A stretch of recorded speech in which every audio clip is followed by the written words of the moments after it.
Pessoal, dando continuidade, só para ilustrar esse caso, eu vou descrever bem ele para vocês na nossa aula de microabrasão, mas só para a gente ter uma ideia, que se vocês observarem na região vestibular do dente 11 e 21, vocês estão observando uma mancha um pouco amarelada bem no centro do dente, bem no terço médio, tá? Isso são resquícios de cimento resinoso que foi utilizado para cimentar realmente brackets ortodônticos, tá?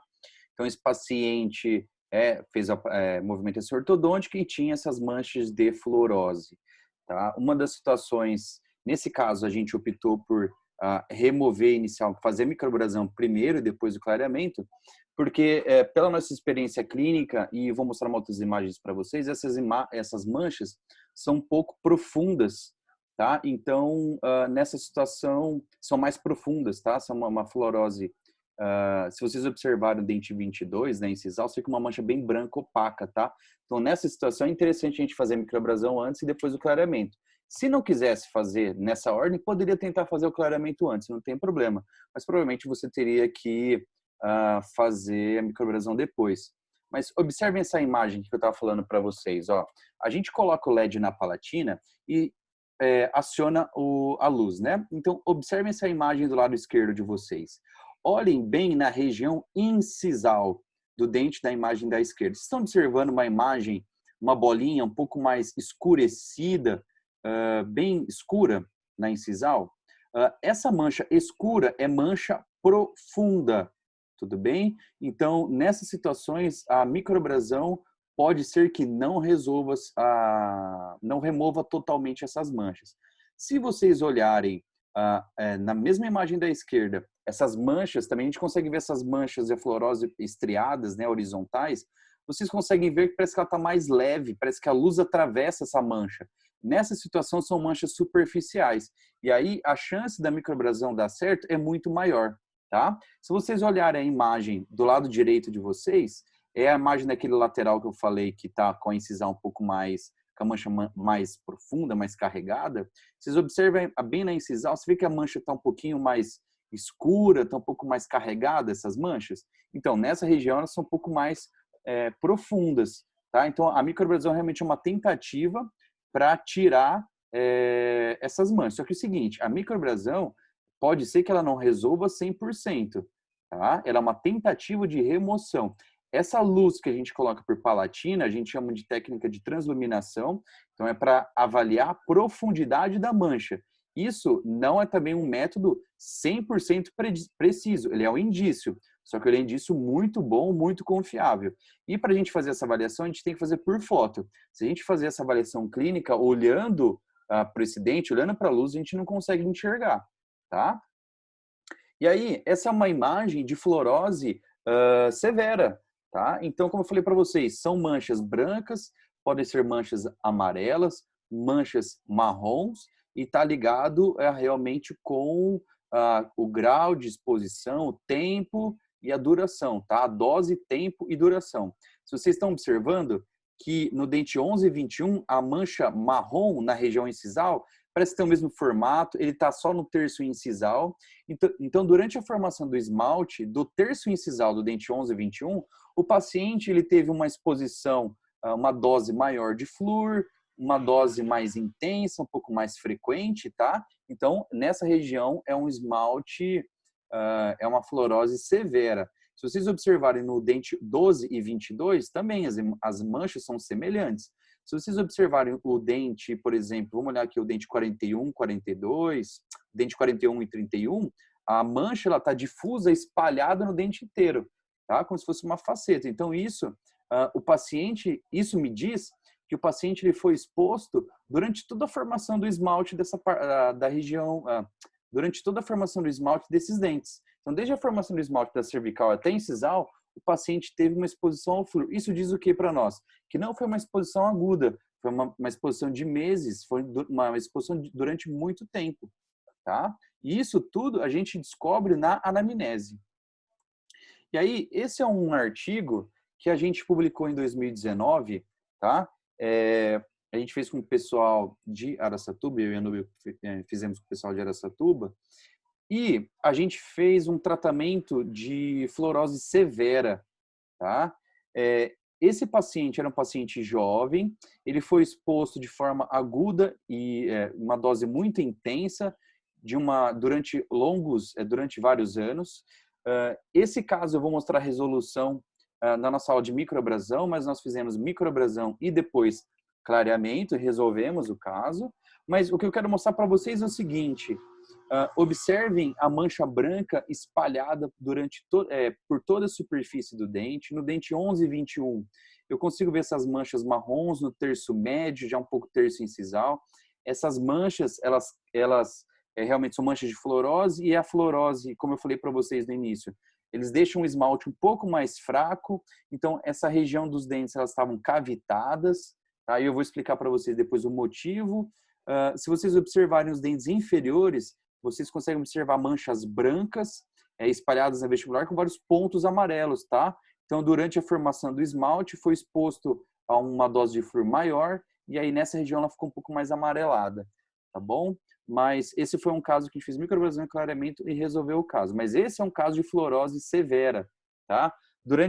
Vou falar para vocês o que nós fizemos na anamnese. Então, é o seguinte: se eu pergunto para esse paciente, e essa é uma coisa que vocês devem fazer na clínica, tá? Então, esse paciente, se eu pergunto para ele, o senhor lembra durante a infância de ter ingerido flúor? Ele vai falar assim, não lembro. Então, a gente tem algumas perguntas que a gente deve fazer, principalmente para os pais, tá? Então, o que a gente pergunta? Você tomava água da torneira? Você ingeria dentifrício fluoretado? Tá? Então, uma resposta clássica nesses casos de fluorose é ingestão de dentifrício, ingestão de água da torneira.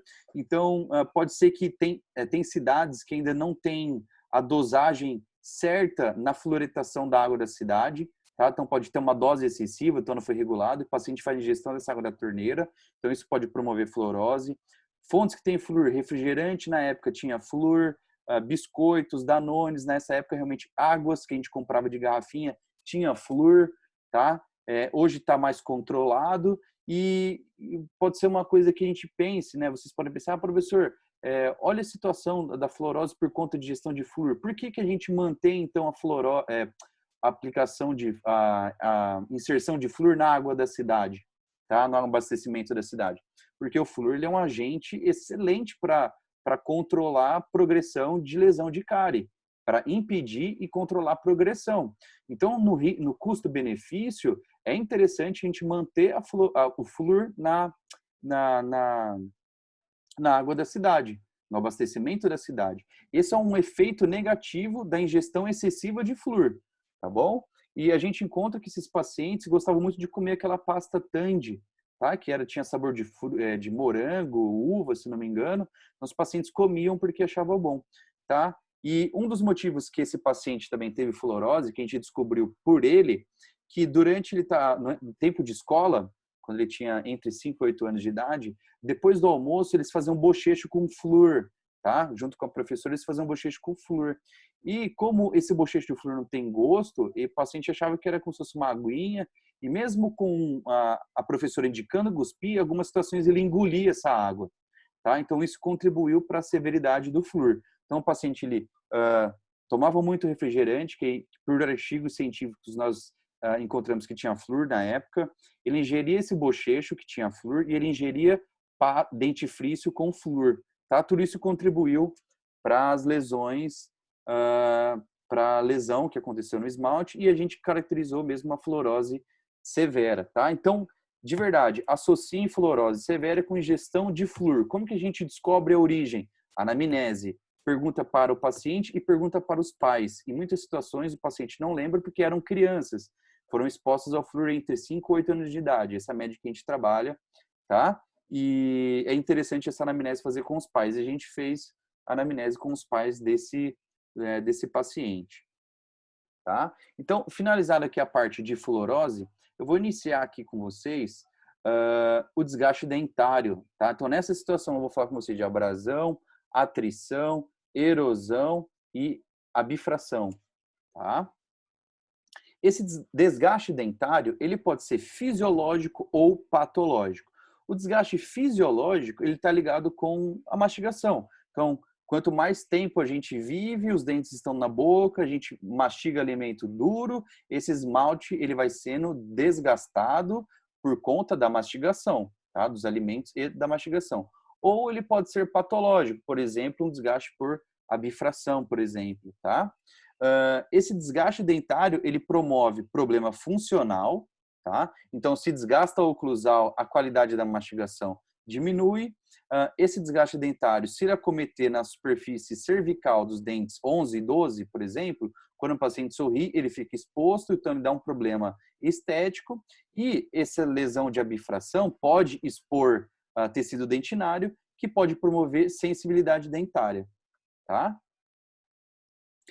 Uma coisa que vocês precisam ter em mente que é o seguinte: esses tipos de lesões, que a gente classifica como lesão não cariosa, é uma perda irreversível da estrutura dental e não tem envolvimento bacteriano, tá? Ele não está ligado, por exemplo, com Streptococcus mutans, que são as bactérias que iniciam as lesões cariosas. Então, não tem nada a ver com produção de ácido lático, é realmente uma lesão que não tem origem bacteriana, tá bom? Então, gravem isso. É uma perda irreversível de estrutura dentária. E aí, basicamente, como eu falei para vocês, nós vamos falar sobre abrasão, abifração, erosão e atrição, tá? Eu vou começar a detalhar isso, só que a gente já está chegando no limite aqui do tempo da aula. Na próxima aula, eu já vou começar a explicar para vocês característica da lesão, como que a gente faz diagnóstico diferencial e como que o que a gente também tem que perguntar na anamnese, tá bom? Gente, eu vou ficando por aqui. Qualquer dúvida também estou à disposição no e-mail e no chat da instituição. Muito obrigado.